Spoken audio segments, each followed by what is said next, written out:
2025 भर्तियों का वर्ष आज ही सुनिश्चित करें अपना सिलेक्शन और डाउनलोड करें तैयारी कर लो ऐप। नमस्कार, द नगरी न्यूज में आपका स्वागत है और मैं हूं आपके साथ विनीत। राजस्थान में डॉक्टर किरोड़ीलाल मीणा का एक ऐसा नाम है जो हमेशा चर्चाओं में रहता है, लेकिन हाल के दिनों में फोन टैपिंग का जो मुद्दा था वो विधानसभा में भी जबरदस्त तरीके से गूंजा था और विपक्ष ने सरकार पर गंभीर आरोप लगाए थे। हालांकि मेन जो आरोप था वो तो डॉक्टर किरोड़ीलाल मीणा ने लगाया था कि उनका फोन टैप हो रहा है। उसके बाद पार्टी ने उनको नोटिस भी थमा दिया, जवाब भी दे दिया, लेकिन एक बार फिर से ये मुद्दा जो है वो उठ चुका है। सांचौर में डॉक्टर किरोड़ीलाल मीणा ने एक बार फिर से कहा है कि बराबर उनका फोन टैप हो रहा है, लेकिन अब ये कई सवाल भी खड़े हो रहे हैं इसके पीछे। और सरकार, पार्टी और किरोड़ीलाल मीणा के बीच में जो गतिरोध बना हुआ है, जिस तरीके से वो बयानबाजी कर रहे हैं, उसमें भी कई सवाल खड़े हो रहे हैं। लेकिन उस पर बात करने के लिए हमारे साथ मौजूद है मनोज मीणा। उनसे जानेंगे कि क्या आखिर सरकार क्या चाहती है, किरोड़ीलाल मीणा के साथ गलत हो रहा है।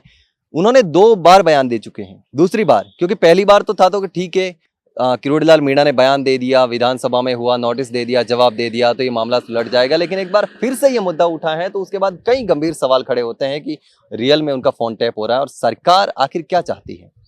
देखो, ऐसा है, ये किरोड़ीलाल जी पूछ रहे हैं भजन लाल जी से कि उनकी सरकार क्या चाहती है। किरोड़ीलाल जी एक संघर्ष के पर्याय है और वो इतना कह रहे हैं सरकार से कि जब हम विपक्ष में थे तो जिन मुद्दों पर लड़ाई लड़ी थी उस समय हम भी किरोड़ीलाल जी के साथ में संघर्ष कर रहे थे, उन मुद्दों का क्या हुआ। किरोड़ीलाल जी सरकार में सवाल पूछ रहे हैं कि एसआई भर्ती को अभी तक रद्द सरकार क्यों नहीं कर रही है। किरोड़ीलाल जी सवाल पूछ रहे हैं कि जो जल जीवन मिशन में जो घोटाले हुए थे, जो भ्रष्टाचार के आरोप लगे थे, उनमें सरकार जांच क्यों नहीं कर रही है। किरोड़ीलाल जी ये पूछ रहे हैं कि आरपीएससी को रिस्ट्रक्चर करने की जो बात हम सत्ता में बैठ के कर रहे थे, विपक्ष में बैठ के कर रहे थे, उसका क्या हुआ।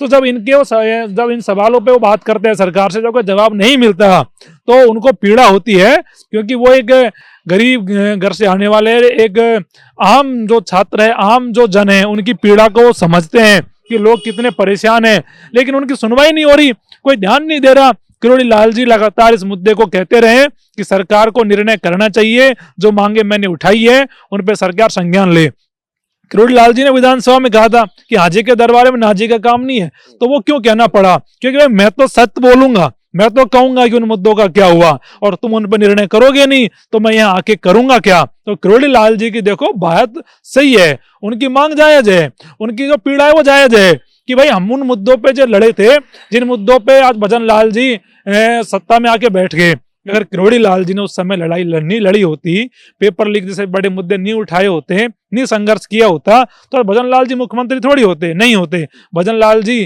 कार्यालय में ही बीजेपी के में महासचिव बन के बैठे होते और क्या कर रहे होते, है ना, वहीं चाय नाश्ता की पर्चियां काट रहे होते। लेकिन वो तो किस्मत है कि उनकी पर्ची खुल गई और वो सीएम हो गए और मेहनत किरोड़ीलाल की थी। तो देखो, ये इसमें कोई दोहराई नहीं है कि मेहनत किरोड़ीलाल करें, मलाई भजन लाल खाएं। ये बात जो विकास जी ने बोली थी उसका मैं समर्थन भी करता हूँ, उन्होंने बिल्कुल सही कही थी कि ये जायज भी है और ये दिख भी रहा है हमको कि प्रदेश में चल क्या रहा है। और अभी किरोड़ीलाल जी ने फिर से इस बात को कहा है कि मेरा फोन बराबर टैप हो रहा है। आप ये बताओ, एक सरकार का कैबिनेट मंत्री, इतना बड़ा नेता, अगर 2 बार इस बात को कह देता है कि मेरा फोन बराबर टैप हो रहा है, कोई छोटी बात नहीं है, ये एक बहुत बड़ी बात है। आम जन में क्या मैसेज जाएगा, आम जन जो लोग है वो क्या सोचेंगे कि एक मंत्री जब सरकार में परेशान है, एक मंत्री जब सरकार में न्याय मांग रहा है, उसी को न्याय नहीं मिल रहा, तो आम जनता को क्या खाक न्याय मिलेगा। तो कहीं ना कहीं किरोड़ीलाल जी की पीड़ा जायज है। और मदन राठौड़ जी जो पहले उनको नोटिस भेज रहे थे, अब उसके बाद में उन्हीं के क्षेत्र में, वहीं पाली, जालोर, सांचौर में उनका प्रोग्राम था, वहीं से मदन राठौड़ जी 2 बार के एमएलए रहे, वहीं जाके इन्होंने इस बात को दोबारा बोल दिया कि मेरा फोन टैप हो रहा है। अब क्यों मदन राठौड़ जी नहीं भेज रहे नोटिस, दोबारा नोटिस भेजिए ना। और मदन राठौड़ जी नोटिस की बात करते हैं, अनुशासनहीनता की बात करते हैं, अनुशासनहीनता की बात उनको शोभा नहीं देती, क्योंकि वो तो खुद ही निर्दलीय पर्चा भर रहे थे। भाई मदन राठौड़ जी ये बात को एक बार सोचें कि मैं तो खुद ही निर्दलीय पर्चा भर रहा था, फिर बाद में कह रहे कि मोदी का फोन आ गया इसलिए मैं रुक गया। कोई मोदी का फोन नहीं आया, निर्दलीय लड़ने के लिए दम चाहिए, दम है नहीं मदन राठौड़ जी में, और बातें बड़ी बड़ी कर लेते हैं वो, तो वो पीछे हट गए। उनको लगा कि ये बड़ा मामला है, चुनाव जीत नहीं पाऊंगा, तो वो पीछे हट गए अभी। और वो इस प्रकार से नोटिस भेज के कह रहे हैं कि हमें जवाब दीजिए। मदन राठौड़ जी आपको क्या जवाब दें, आप 2 बार के एमएलए हो, किरोड़ी लाल जी का आप कैडर देखिए, राजस्थान के बड़े नेता हैं जिनके पीछे लाखों लोग खड़े हैं। राजस्थान के वो दिग्गज नेता हैं जिनसे आपकी सरकार सत्ता में आई। राजस्थान के वो नेता हैं जो कितनी बार एमएलए बने, मंत्री बने, राज्यसभा सांसद बने। क्या नहीं रहे किरोड़ी लाल जी? सब कुछ रहे। मदन राठौड़ जी क्या रहे? 2 बार के एमएलए रहे। और इस प्रकार की टिप्पणी, नोटिस भेज के किरोड़ी लाल जी पे करना वो भी ठीक नहीं है। और मैं तो यही कहूंगा भजन लाल जी को, जो मुद्दे हैं उनके समाधान करवाइए जिससे ये गतिरोध खत्म हो। एक सरकार के बड़े मंत्री की आप बेइज्जती कर रहे हो ये कह के कि हम तो अभी देखेंगे, फोन टैप नहीं हो रहा। किरोड़ी लाल जी तो बयान दे देते हैं कि किरोड़ी लाल जी झूठ थोड़ी बोल रहे हैं, उन्होंने 2 बार कह दिया। तो कहीं ना कहीं इन चीजों पे समाधान होना चाहिए। और ये एक बड़ा सरकार का एक मैसेज पूरे समाज में सब जगह जा रहा है और सरकार को नुकसान भी उठाना पड़ेगा कि किरोड़ी लाल जी पूरे 36 कौम की आवाज है, सबके लिए लड़ते हैं, शोषित, वंचित, गरीब, पीड़ित, विद्यार्थी सबकी आवाज उठाते हैं ना किरोड़ी लाल जी तो। लेकिन सरकार इस बात को समझ नहीं पा रही और इस प्रकार से जो किरोड़ी लाल जी पे ये जो बयानबाजी चल रही है, मेरा मानना है कि उनको सम्मान मिलना चाहिए और उनके मुद्दों पे सुनवाई होनी चाहिए, क्योंकि वो आमजन के मुद्दे उठा रहे हैं। भाई किरोड़ी लाल जी ये तो बोल नहीं रहे कहीं मेरे को 1000 रुपये का जमीन दे दो, ये तो कह नहीं रहे कि भाई मेरे को तुम और कुछ दे दो। वो तो कह रहे हैं कि जिन मुद्दों पे लड़े उन पे न्याय कर लेते हैं। लेकिन भजन लाल जी को पता नहीं क्या समस्या है, क्या दिक्कतें हैं कि पेपर लीक पे जैसे बात तो करते हैं लेकिन एसआई भर्ती पे चुप है, सरकार कुछ कर नहीं पा रही। कोर्ट ने 2 महीने का समय मांग लिया, कोर्ट में जवाब नहीं लग रहा इन पे, तो कर क्या रहे? राजस्थान को सर्कस बना दिया भजन लाल जी ने। क्या तमाशा चल रहा है कि राजस्थान में? न्याय की बात होनी चाहिए ना, नहीं हो रही। तो ये बड़ी पीड़ा है देखो युवाओं में भी कि जो सरकार जिन वादों से, जिस उम्मीद से राजस्थान की सत्ता पे काबिज हुई थी, उनमें सरकार फेल हो रही है और उसी के चलते किसी भी मुद्दे पर सुनवाई नहीं हो रही। आज युवा दर दर भटक रहा है, युवा परेशान है। पटवारी की भर्ती आई जिनमें विसंगतियां हो गई, उनमें आरक्षण के हिसाब से पद नहीं मिल रहे। 4th श्रेणी की भर्ती में सिलेबस में बदलाव नहीं हो रहा, ऐसा ही भर्ती पर सरकार निर्णय नहीं कर रही, बेरोजगारी भत्ता छात्रों को मिल नहीं रहा, छात्रवृत्ति सरकार इनको दे नहीं रही है। तो सरकार कर क्या रही है युवाओं के लिए? सरकार कुछ नहीं कर रही। सरकार ने वोट ले लिया और युवाओं को झुंझुना पकड़ा देते हैं। तो कहीं ना कहीं सरकार युवाओं से भद्दा मजाक कर रही है, वो बंद होना चाहिए और युवाओं की सभी मांगों पर सुनवाई होनी चाहिए। नहीं, भजन लाल जी से मैं ये कहूंगा, आने वाले समय में 1.5 साल तो निकल ही गए ना, 3.5 साल बाद फिर वोट मांगने जाओगे, इन्हीं युवाओं के बीच में जाओगे भजन लाल जी, कोई वोट नहीं देगा आपको। गांव में घुसना में दिक्कत होगी, लोग आपका विरोध करेंगे। गांव में जाओगे तो क्या आपने क्या किया युवाओं के लिए? क्या जवाब होंगे आपके पास में? कोई जवाब नहीं होंगे। इसीलिए मैं कह रहा हूं आपसे कि युवाओं की सुन लीजिए महाराज, और ऐसा ही भर्ती जैसे बड़े मुद्दे पे निर्णय करके युवाओं के साथ में न्याय करिए। और मैं भजन लाल जी से भी कह रहा हूं, मैं तो बीजेपी से भी कह रहा हूं, मैं मदन राठौड़ जी से भी कह रहा हूं, आप किरोड़ी लाल जी की अगर इसी प्रकार से अनदेखी करते रहे, पूर्वी राजस्थान से जहां 28 सीटें आती है, आप अगले बार चुनाव में वहां से खाता खोल के दिखा देना, आपको वहां क्लीनशिप मिलेगा, 00 मिलेंगी। क्योंकि देखो युवाओं हो चाहे बुजुर्ग हो चाहे आमजन हो, पूर्वी राजस्थान में किरोड़ी से प्रेम करते हैं लोग, उनकी भावनाओं की कदर करते हैं लोग, उनसे जुड़े हुए हैं, उनका सम्मान है। और इस प्रकार से सरकार उनको दरकिनार कर रही है तो ये ठीक नहीं है। इस पर सरकार को विचार करना चाहिए। नहीं, आने वाले दिनों में अगर इसी प्रकार से गतिरोध बना रहा तो कहीं ना कहीं एक बड़ा आपको एक विस्फोटक दिखाई पड़ेगा राजस्थान की राजनीति में, क्योंकि किरोड़ी लाल जी हल्के आदमी नहीं है, बड़े नेता है। बिल्कुल। तो जैसे कि अपन बात करें किरोड़ी लाल मीणा खास करके युवाओं के लिए लड़ाई लड़ रहे हैं। उन्होंने आरएएस के लिए लड़ाई लड़ी, आंदोलन किए, खास करके एसआई भर्ती परीक्षा के लिए भी बड़े आंदोलन किए, सड़कों पर संघर्ष किया विपक्ष में रहते हुए। जब कांग्रेस की सरकार थी तो उस समय भाजपा लगातार दावे करती थी कि हमारी सरकार आएगी तो युवाओं के साथ अन्याय नहीं होने देंगे, हम जितना भी घोटाले हुए, जितने भी परीक्षाएं में घोटाले हुए हैं, जितने भी पेपर लीक हुए हैं उसमें न्याय दिलाएंगे। और एसआई भर्ती पर भी उन्होंने जांच करने को, न्याय दिलाने की बात कही थी। लेकिन ऐसा नहीं लग रहा कि किरोड़ी लाल मीणा के साथ भी अन्याय हो रहा है और युवाओं के साथ भी अन्याय हो रहा है, क्योंकि न तो किरोड़ी लाल मीणा की बात मानी जा रही है कि एसआई भर्ती के पेपर को, परीक्षा को रद्द किया जाए, और न ही युवाओं की बात सुनी जा रही है कि एसआई भर्ती को रद्द किया जाए। और जितने पेपर हो रहे हैं और जितने भी लीक हुए उसमें सब में जांच करने की बात कही थी। देखो ऐसा है, बिल्कुल सही बात है, युवा खुद को ठगा हुआ महसूस कर रहा है।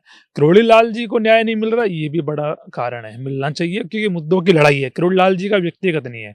जब हम ऐसा ही भर्ती पर आंदोलन कर रहे हैं, इस सरकार ने 1 साल में 5 बार मेरे को गिरफ्तार कर लिया। वो चाहते हैं कि मनोज मीणा को डरा दो, धमका दो, अकाउंट सस्पेंड कर दिए, यातनाएं देते हैं, हर बार परेशान करते हैं। तो आप मेरे को ये बताओ, सरकार कहना क्या चाहती है? सरकार करना क्या चाहती है? कि हम युवाओं को सुनेंगे? नहीं साहब, हम ये कह रहे हैं कि घोटाला हुआ है, एसआई भर्ती में न्याय कर दीजिए। लेकिन वो तो ऐसे बैठे हैं जैसे कि उन्हें कुछ पता ही नहीं हो, कुछ प्रदेश में चल ही नहीं रहा हो, युवाओं की कोई मांग ही नहीं हो। तो कहीं ना कहीं चाहे युवाओं के मुद्दे हो, चाहे किरोड़ी लाल जिन पे बात कर रहे हैं वो मुद्दे हो, सरकार इन पे अनदेखी कर रही है और ये अनदेखी अब खत्म होनी चाहिए। अगर ये अनदेखी खत्म नहीं होती है तो आने वाले समय में, मैंने कहा ना, फिर चुनाव होंगे और युवा अपनी ताकत दिखाएंगे। हर बात पे युवाओं के साथ में खिलवाड़ करना ठीक नहीं है और जब युवा की मांग उठाते हैं तो हर समय आवाज दबाना भी ठीक नहीं है। मैं भजन लाल जी से यही कहूंगा कि भजन लाल जी अपने सलाहकारों को ठीक करिए, जो आपको अच्छी सलाह दे, और युवा हित में फैसले लीजिए और जो मुद्दे किरोड़ी लाल ने उठाए हैं उन पर न्याय करिए और किरोड़ी लाल जी का सम्मान करिए, जिससे प्रदेश में सुख शांति बनी रहे। राजस्थान के युवाओं को बड़ी उम्मीद थी आपकी सरकार से, बड़ी उम्मीद से वोट दिया था, लेकिन कहीं ना कहीं आज वो निराश है। बिल्कुल। तो अब देखना होगा कि जिस तरीके से किरोड़ी लाल मीणा ने 2 बार फोन टैपिंग का आरोप लगा दिया है। पिछली जब सरकार थी तो उन्होंने कहा कि अधिकारी फोन टैप करते थे, लेकिन अब जब नई सरकार बन गई है तब भी उनके फोन टैप हो रहे हैं। मतलब या तो सरकार की अधिकारियों में नहीं चल रही, यानी कि अफसरशाही सरकार पर हावी है, ये भी बड़ा सवाल है, या फिर सरकार खुद नहीं चाहती कि किरोड़ी लाल मीणा के साथ न्याय हो।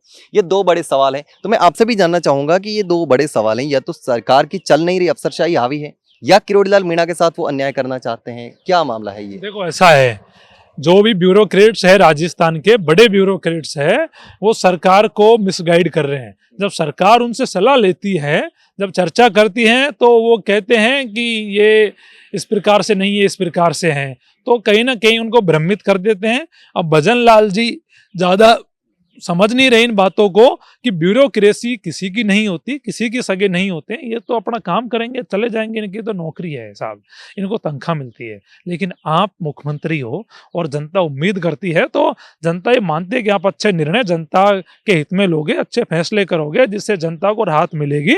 लेकिन कहीं ना कहीं वो चीज़ें दिखाई नहीं पड़ती आपके निर्णयों में, वो कमी दिखाई पड़ती है।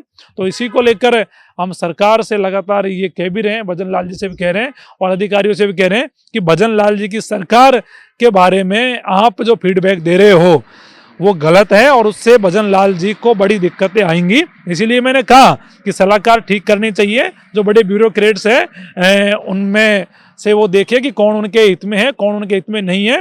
तो सभी चीज़ों का समाधान तभी संभव होगा जब वो अच्छा निर्णय करेंगे। चाहे किरोड़ी लाल जी का मुद्दा हो, चाहे युवाओं का मुद्दा हो, चाहे पेपर लीक का मुद्दा हो, चाहे तमाम मुद्दे हो, हम तो ये कहते हैं कि भजन लाल जी सोच समझ कर निर्णय करे और अच्छे निर्णय करे, जिससे प्रदेश की बेहतरी के लिए काम हो सके और युवा हित में कुछ अच्छी चीजें हो, जिससे राजस्थान के युवा भजन लाल जी को याद रखे। देखो, 3.5 साल बाद सीएम नहीं रहेंगे, ठीक है, उसके बाद में युवा कैसे याद रखेंगे भजन लाल जी को, वो देखना जरूरी है। उनको समझना चाहिए कि युवा याद करे तो युवा एक अच्छे कार्यकाल के लिए याद करे, एक अच्छी मिसाल वो बना के जाए, युवाओं के दिलों को जीत के जाए। ऐसा नहीं है कि युवाओं के मुद्दों पे कुछ बोल नहीं रहे, कुछ सुन नहीं रहे, फैसला नहीं कर रहे, क्या छवि लेके जाओगे। तो मेरा ये कहना है भजन लाल जी को कि उनको संज्ञान लेके इन तमाम मुद्दों पे और किरोड़ी लाल जी के मामले पर भी जो उनके मुद्दे हैं उन पे न्याय करके और प्रदेश के युवाओं के साथ न्याय करके सबके साथ अमन चैन और खुशहाली की बात करनी चाहिए। आने वाले समय में आपको विरोध प्रदर्शन दिखाई पड़ेंगे।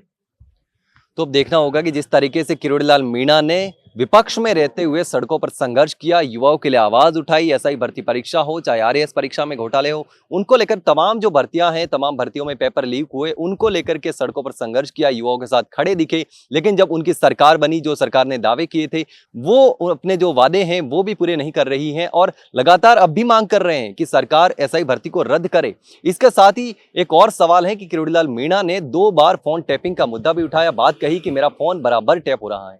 लेकिन अब देखना होगा कि इस बार सरकार क्या जवाब देती है और क्या इसकी जांच होगी या नहीं होगी, यह भी बड़ा सवाल है। लेकिन इन सवालों के जवाब आने वाले समय में मिल सकते हैं कि आखिर सरकार क्या करेगी, क्या फैसला लेगी। फिलहाल के लिए इतना ही, जल्द मिलते हैं एक नई जानकारी के साथ, तब तक के लिए नमस्कार।